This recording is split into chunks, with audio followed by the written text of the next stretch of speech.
The corruption is so in your face. And I say it all the time. We would have been fine with a little bit of insider trading or tax fund embezzlement, but you guys got so greedy, so entitled, so full of yourself that you were paying out your boyfriend on the taxpayer dime and jet setting around the country and the world while you take down Orange Man.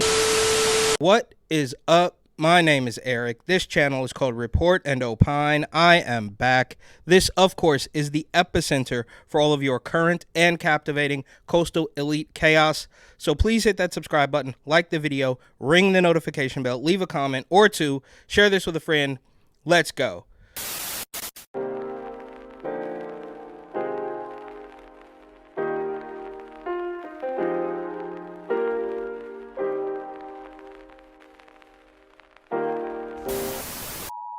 So, it is Super Tuesday. I'm sure we'll be hearing a lot about that in the coming days in California. It's absolute chaos, which they do on purpose. There's loads of bills. Vote yes on J to never not say no to providing Newsom with more money, and vote no on L to prevent J from taking place. It makes no sense. You'd have to do this full time to comprehend some of the laws and the bills that these people are pushing. But that aside, in D.C., Nikki Haley wins the GOP primary, and there could not be a clearer sign of swamp corruption. New details in the big fat furious Fannie Pack Willis case. And lady, you got so full of yourself, just throw in the towel. It's completely embarrassing. Then France virtue signals to the rest of the world how woke they are with a new baby binning bill. Then AOC gets heckled in Brooklyn and has to answer to the mob that she helped create. Cuck, commie, king Bill de Blasio is batting at the top of the order once again, I suppose, going on a date with his wife, even though they're still married but separated and live together and dating other people sometimes. Then Arizona Governor Kartel Katie Hobbs decides that why not? I'm just going to wipe more debt. Bo Biden did it. That's what Democrats do, is we buy votes. In a little more from Kartel Katie, and she is really earning the name here, you can see several stories. Katie Hobbs vetoes border bill over constitutional concerns. Since when did Katie Hobbs, Secretary of State who oversaw her own election, care about the Constitution? Governor Katie Hobbs rejects GOP-backed Arizona Border Invasion Act, vetoing this first bill, the first veto of hers for the year 2024. So, when Bo Biden and his regime drafted up some weird border security bill that was really just about providing more money to a Ukrainian slush fund, but the Republicans said no, it was all the Republicans' fault. The border is wide open and millions of people have poured in because of a bill from 2 weeks ago that they didn't sign. Now the GOP in Arizona is saying, here's another bill, although we don't need it. All you really have to do is enforce the laws that are on the books. But the GOP says, okay, let's do this. And she says, no, I'm not going to do that. So is it still the Republicans' fault when she decides that she's not going to follow through on that unnecessary bill because they are failing to enforce the laws that we already have? Hobbs vetoes controversial immigration bill. Really? Is it controversial? Or are the borders wide open and criminals are coming in here and committing heinous acts? Governor Hobbs vetoes anti-immigrant SB 1231. This is completely pathetic. And to back up Kartel Katie's communist takeover, she was completely installed by fraudulent voting machines and refused to debate Kari Lake, because I guarantee you, if you drive hours around the Phoenix metro area, Maricopa County, which I believe is the biggest county in the state, you would see loads of FJB and Kari Lake for governor, a lot of enthusiasm, but none for Katie Hobbs. And she claimed that I don't need to vote, I don't need to debate Kari Lake because the voters aren't going to care. And here she is vetoing immigration bills, which, fine, fair enough. I'll be consistent and claim that we don't need new bills, which we don't. But that aside, if you use that theory, then you have to blame it on the Democrats. But that's a different story. And here from Pinko Kami Rag, AZ Central, who goes to bat for Kartel Katie, they say, our community is under attack. Faithful at Arizona Capitol decry, quote, anti-immigrant bills. And I'll spare you the trouble of reading all of this nonsense, but what they are saying is that the illegals are worried that they are going to be targeted by laws. Correct. Again, from Pinko Kami Rag, Arizona Republic, or AZ Central, I believe as it's known. In this article, birthright citizenship, Kari Lake opposes it for U.S.-born migrant kids, is actually behind a paywall. Obviously, there's ways around it. I'm not going to do it. It's not worth it. But they want you to know that while Kartel Katie is opening up the border and opposing the big scary GOP, and the communities of illegals in Arizona are nervous that they might be targeted by laws, which they 100% should be, and that's putting it nicely. But Kari Lake opposes birthright citizenship, and that's scary. She is a racist. She is a bigot. But so this woman doesn't want illegals that you're letting in to be dropping anchor babies all over the place, and we're supposed to believe that she's wrong for that? Like out in Florida, the illegal immigrant mothers who are about to drop an anchor baby don't want to go to the doctor because their immigration status might be unclear, which makes perfect sense to me because you see what's happening in New York. Now, Eric Adams has done a complete 180 on the sanctuary city status because the Roe and the Roosevelt have turned into absolute crime-ridden baby mills of illegals throwing out the PB&J that they were given, drinking Coronas and stealing from people while they're riding scooters. Okay, this is really nuts. This is Secretary Jennifer Granholm, the Energy Secretary of Clean Environmental, whatever. It's all complete bureaucrat nonsense. But so we've got two army carbon-based human life forms telling you that you got to use the proper pronouns and the air is racist. But this too is absolutely beyond parody. It looks like an SNL sketch of a woman in a hard hat talking about clean energy and going green. The sun monster's coming to get you. I'm in a construction site right now that is with Group 14, who are building an anode factory with silicon for batteries for electric vehicles. China, as you noted, they control about 90% of the supply chain for batteries for electric vehicles and critical minerals. This is embarrassing for her. This is embarrassing for anybody who believes this woman is telling you the truth.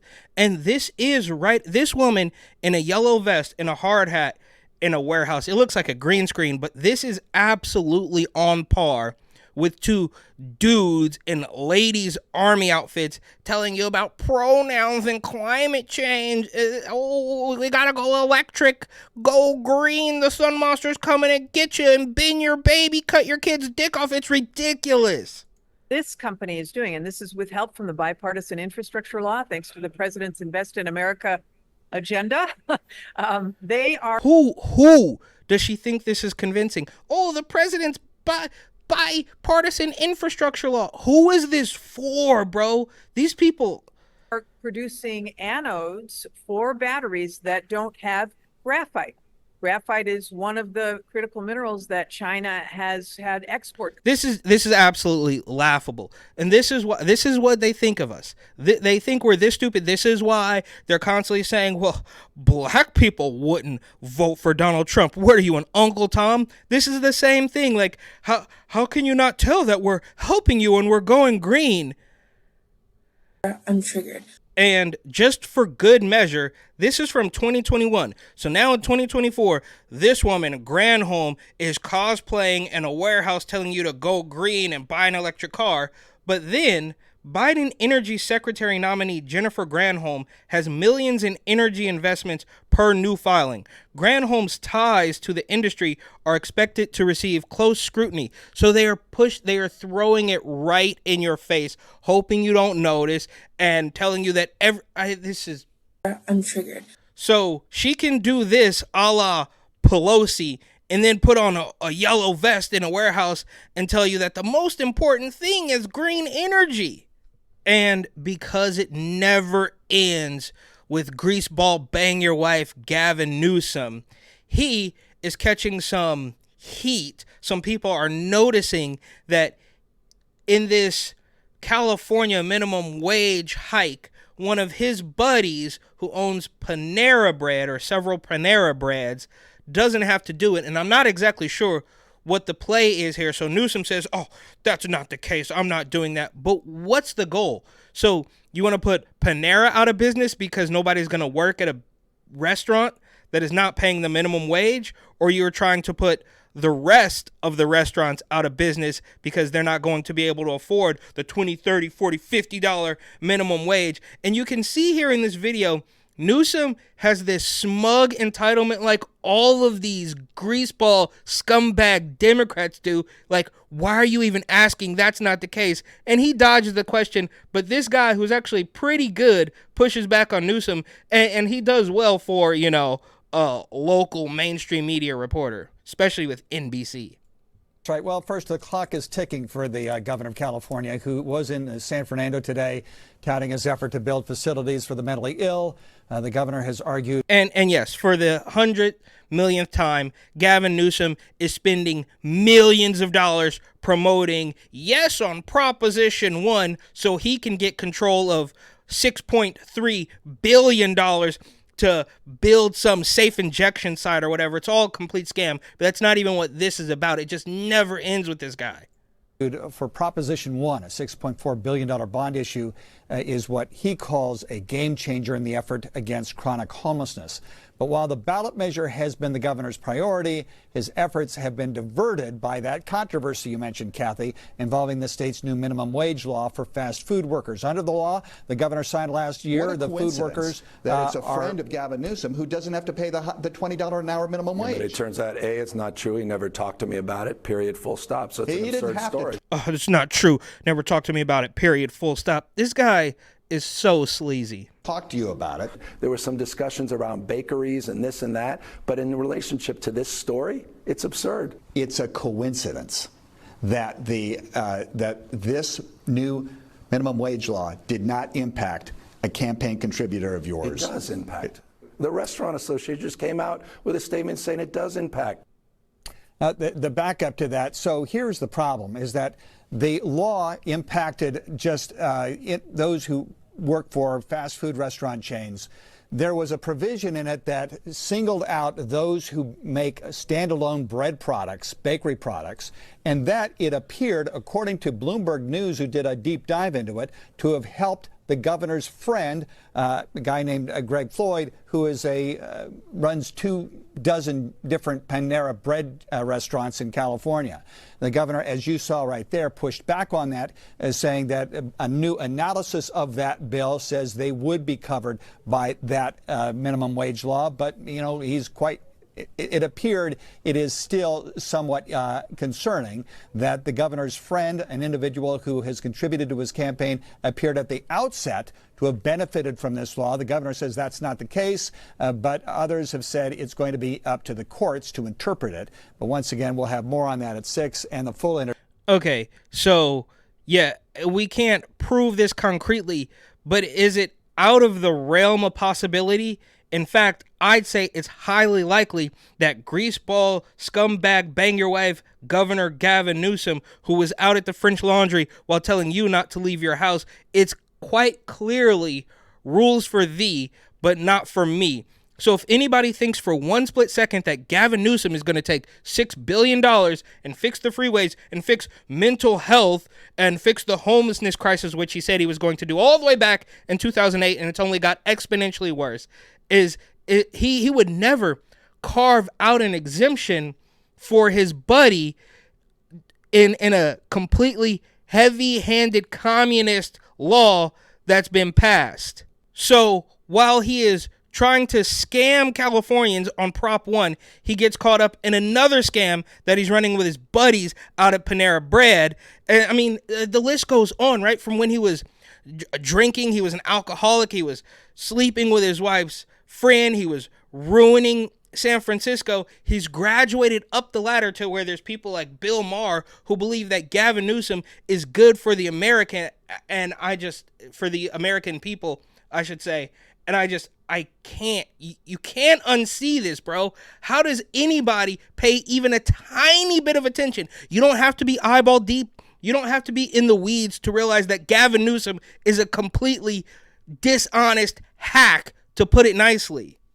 And because we know by now that New York and California operate almost identically down to the day, starting, I mean, I'm sure this goes back decades actually, but at least since the beginning of the pandemic, the hospital ships, even almost down to the first time, I mean, they implemented mask mandates, vax mandates, when Newsom and Cuomo were basically both asked to step aside on nearly the same day. It is the exact same playbook. And we see here from the New York Post, New York Democrats ram through new congressional map that will give them an edge in elections, then changes law to limit challenges. And this is what they do. They want to say, oh, it's not rigged, it's not fixed, but this is constantly what's happening. And this is how they get away with it. And as soon as you try to stop it, as soon as you even mention something about it, they call you an extremist, but it's par for the course.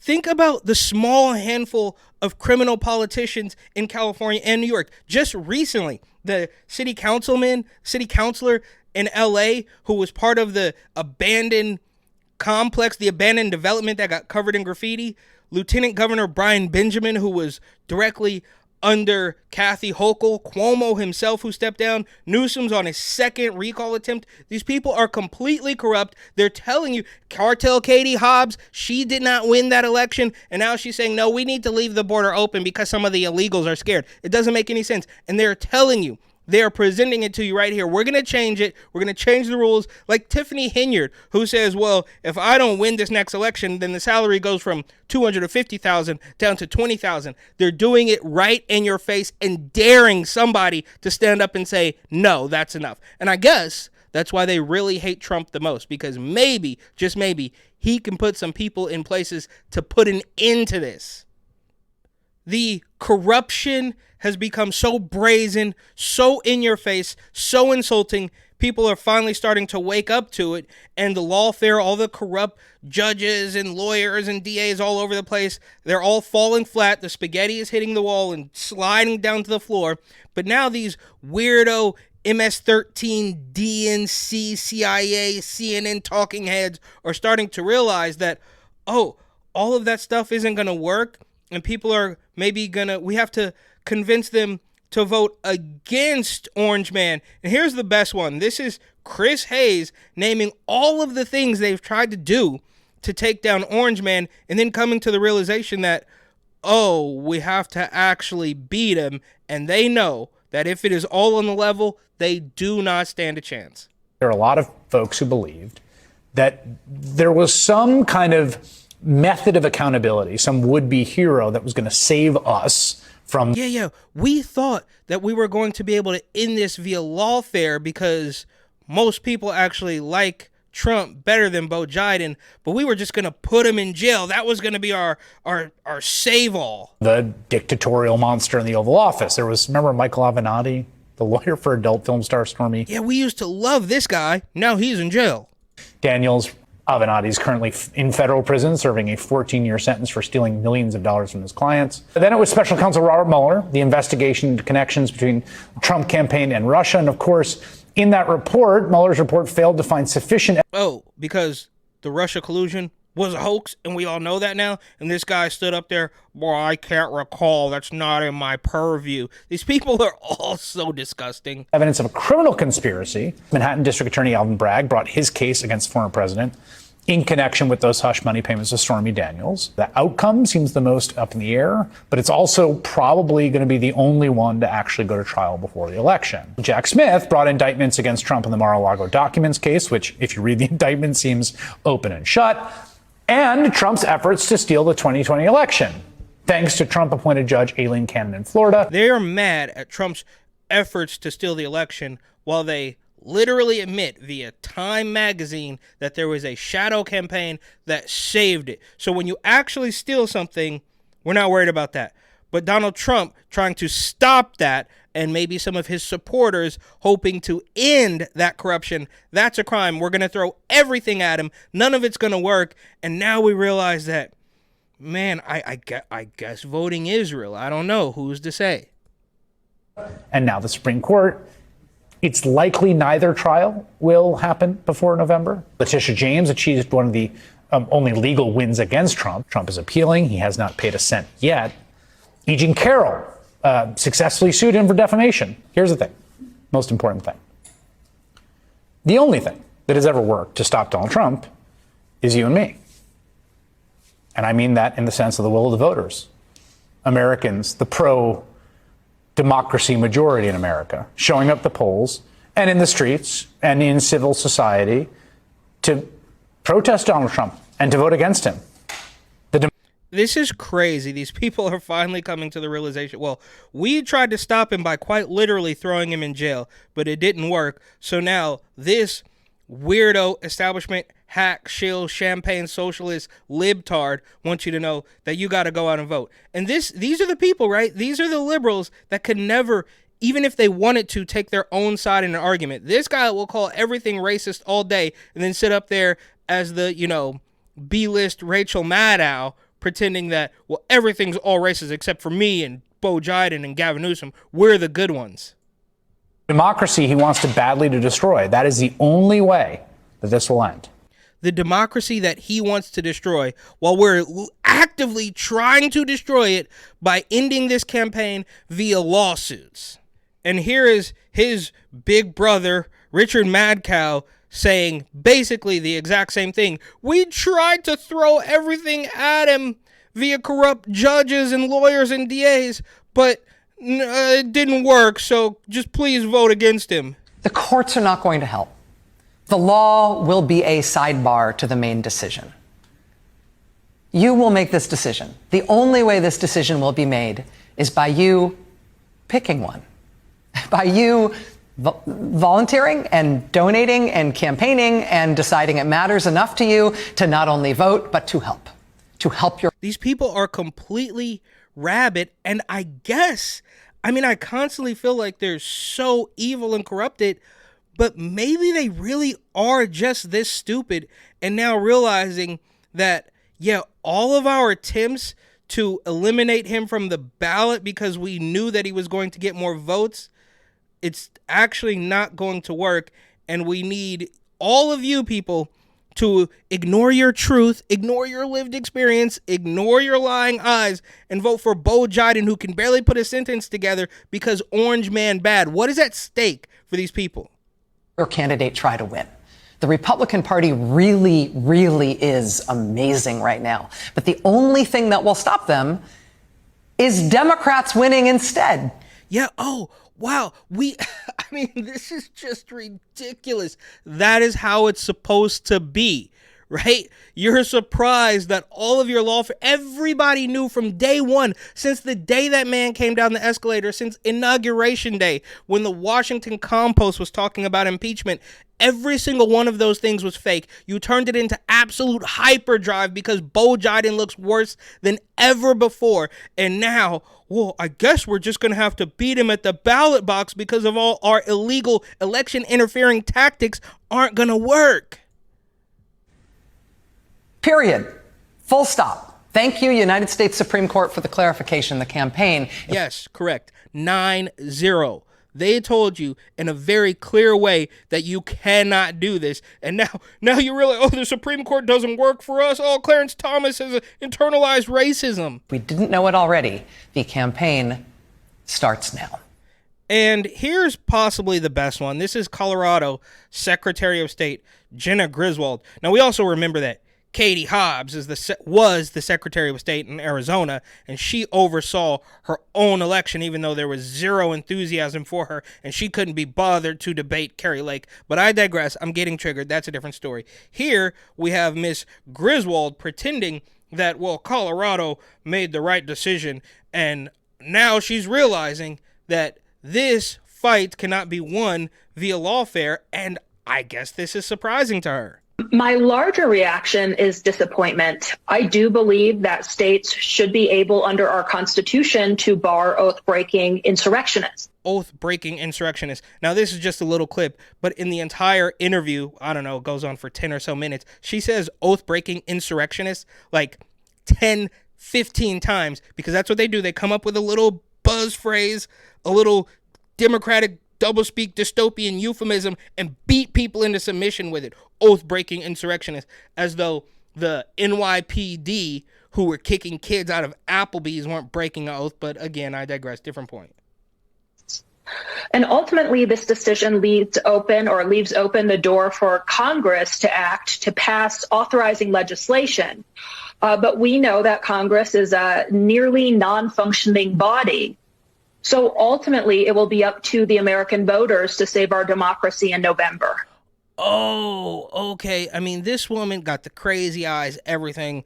The white liberal women are largely the problem, but I digress.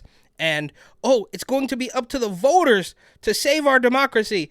And quite clearly, obviously, for the millionth time, this is not a threat to democracy. It is a threat to Democrats, and they are freaking out about it now, which actually, makes me feel pretty positive about the whole thing, if voting's real.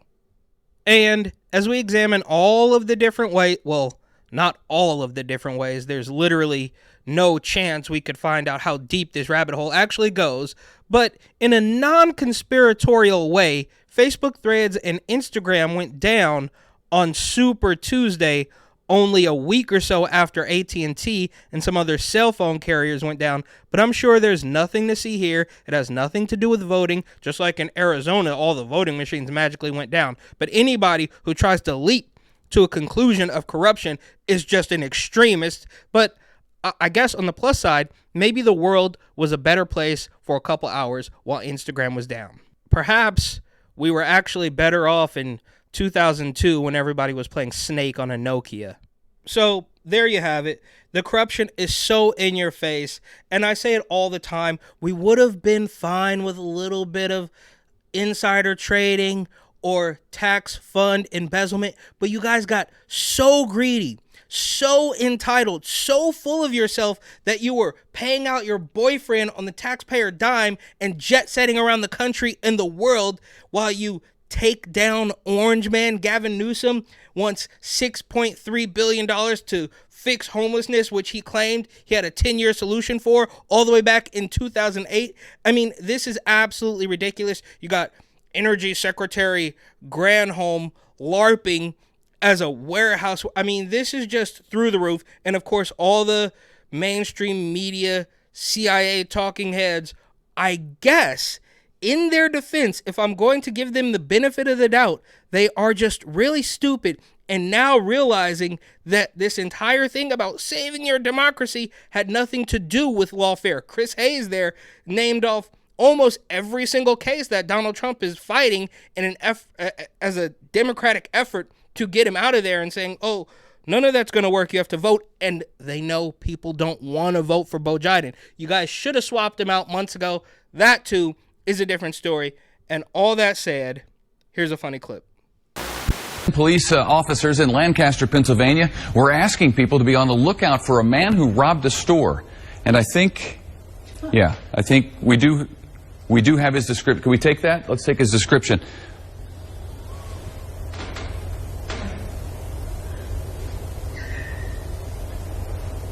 Okay, this is the guy they wanted people in Pennsylvania to be out on the lookout for. He's got a nose and some hair that goes like that, and he was wearing a hat at the time of this particular crime. He's got kind of a chin that comes down to almost a point. Stands about 5 feet 4 inches tall. There it is. Get a good look for yourself. Oh, and now I'm getting word that police actually caught this guy, thanks to the sketch, no doubt. So here's a picture of the real guy next to the sketch that led to his arrest. Where's the pointy chin? It's uncanny, Lisa. The guy on the left is now charged with 2 counts of theft. Is being held in the Lancaster jail. And I say give that sketch artist a raise.